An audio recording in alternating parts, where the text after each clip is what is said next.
saya Zulfa Pratiwi dari Ilmu Komunikasi A 2019. Di sini saya ingin mengajak kalian semua untuk mengurangi sampah plastik.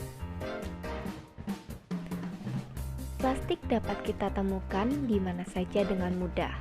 Rasanya, hampir seluruh aktivitas yang kita lakukan selalu melibatkan plastik di dalamnya sebagai salah satu aspek terpenting. Plastik digunakan sebagai alternatif dari material lain karena sifatnya yang jauh lebih ringan dan mudah untuk dibuat. Namun, di balik banyaknya kegunaan dari plastik, ternyata plastik juga mempunyai dampak yang sangat berbahaya apabila dibuang secara sembarangan dan tidak diolah terlebih dahulu.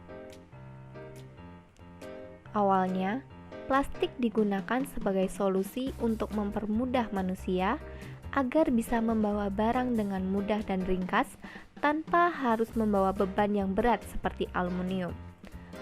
Plastik juga awalnya dipakai karena bisa dibentuk dengan mudah untuk menjadi apa saja menyesuaikan dengan cetakannya.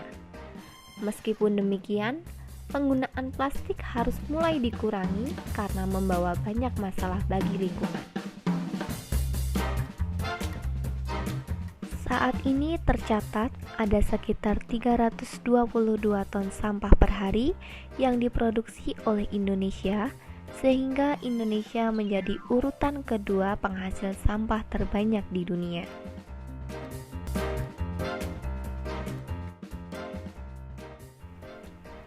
Ada beberapa jenis sampah plastik yang berbeda, dan setiap sampah tersebut membutuhkan penanganan yang berbeda juga.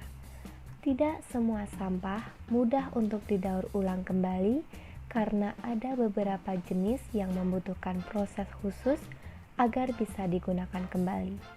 Terdapat beberapa sampah plastik yang dapat dijumpai di sekitar kita. Yang pertama, sampah botol plastik. Sampah botol plastik merupakan salah satu jenis sampah yang paling umum kita temui.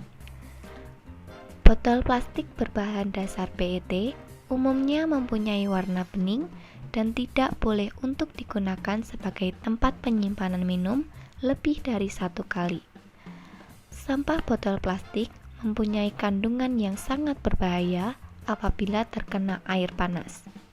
Oleh karena itu, kita harus mengolahnya secara hati-hati.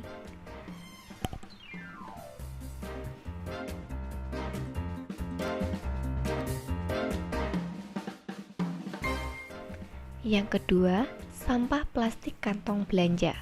Sampah plastik kantong belanja adalah jenis sampah plastik yang paling mudah untuk ditemukan.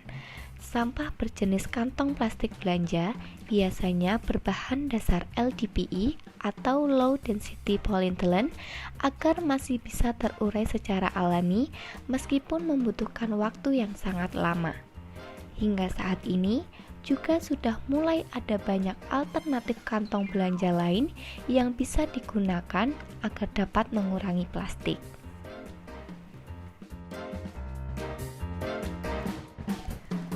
Jenis sampah plastik berikutnya adalah botol shampoo atau berbagai jenis botol kosmetik. Plastik ini mempunyai bahan dasar high density polyethylene dengan sifatnya yang lebih tebal daripada LDPE. Plastik yang berbahan dasar HDPE membutuhkan proses yang lebih rumit dan panjang agar bisa diolah dan menjadi hancur. Namun, karena sifatnya yang cenderung lebih padat, membuat plastik HDPE menjadi cocok untuk didaur ulang kembali menjadi sesuatu yang lebih bernilai jual.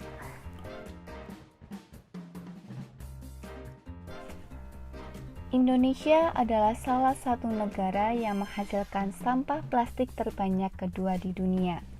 Angka tersebut bisa menjadi tinggi karena rendahnya tingkat dan kemampuan daur ulang sampah plastik di Indonesia. Dampak yang ditimbulkan dari adanya sampah plastik antara lain, yang pertama menyebabkan polusi udara. Selain memiliki bau yang tidak sedap, sampah plastik bisa mencemari udara melalui pembakaran terbuka.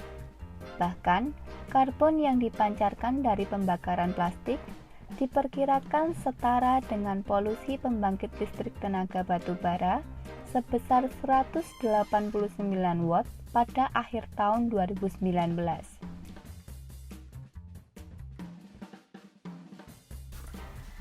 Yang kedua, pencemaran laut. Adanya sampah plastik juga menyebabkan pencemaran laut. Di Indonesia sendiri diperkirakan terdapat sekitar 57% sampah yang merupakan sampah plastik. Selain itu, sampah plastik juga dapat mengganggu habitat dan kesehatan dari makhluk hidup lainnya.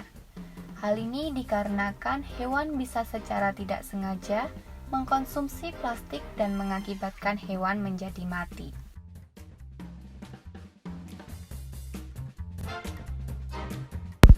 Yang ketiga, mencemari air dan tanah. Sampah plastik yang menumpuk di tempat pembuangan sampah tentunya membuat polusi udara. Namun, saat bahan kimianya meresap ke tanah dan bercampur dengan air, maka kualitas air akan ikut tercemar. Tanah akan terkontaminasi bahan kimia, sehingga air tanah juga rentan mengandung racun berbahaya.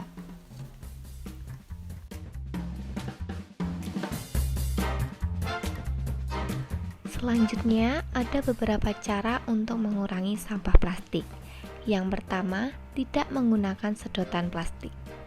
Sedotan plastik mempunyai kontribusi yang cukup besar terhadap kematian banyak hewan. Dengan tidak menggunakan sedotan plastik, bisa membuat sampah plastik yang kita hasilkan menjadi jauh lebih berkurang. Jika kita masih ingin menggunakan sedotan, maka kita bisa menggunakan sedotan stainless yang bisa dicuci dan dipakai kembali.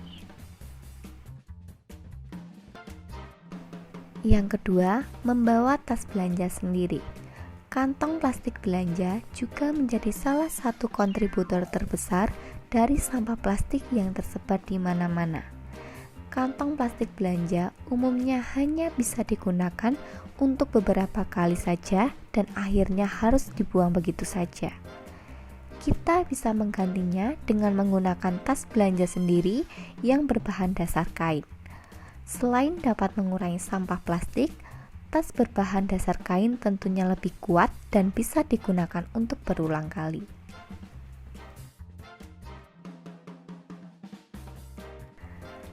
Yang ketiga, membawa botol minum sendiri.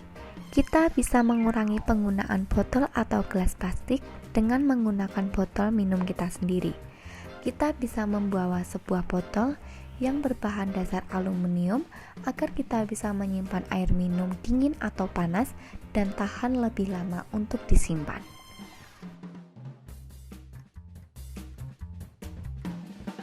Yang keempat, membeli barang dalam kemasan yang lebih besar untuk waktu yang lama. Dengan mengganti barang belanjaan dengan ukuran yang lebih besar, bisa menghemat plastik pembungkus dari barang tersebut.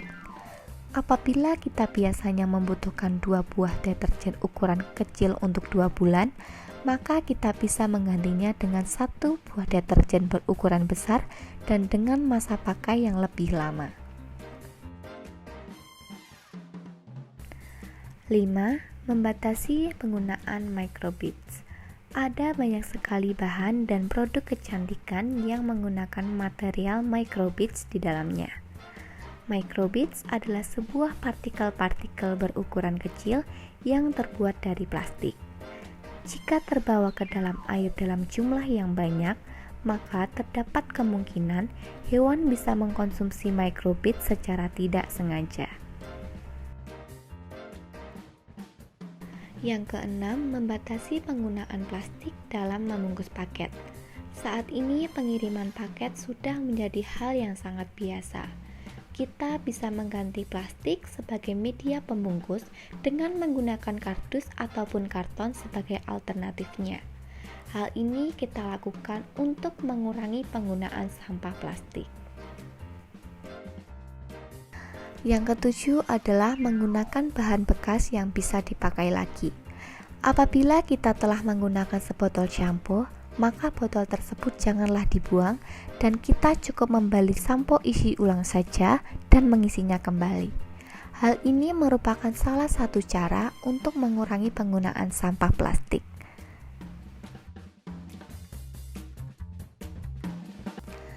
Dan yang terakhir adalah mendaur ulang sampah plastik. Kita bisa mendaur ulang sampah plastik yang ada di sekitar kita menjadi suatu barang yang bernilai jual tinggi dan bermanfaat. Misalnya, membuat tas daur ulang dari pembungkus plastik, memanfaatkan botol plastik sebagai pot, mengkreasikan botol plastik besar menjadi celengan, merubah botol plastik menjadi tempat makan burung, dan merubah botol plastik menjadi tempat alat tulis. Itu semua merupakan beberapa cara untuk mengurangi sampah plastik. Dengan kita mendaur ulang sampah plastik, maka kita bisa mengurangi terjadinya pencemaran lingkungan yang disebabkan oleh sampah plastik.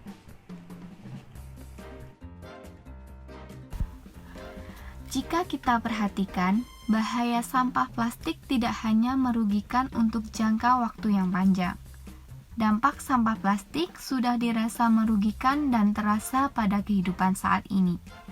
Oleh karena itu, ayo selamatkan bumi dari sampah agar lingkungan tetap nyaman.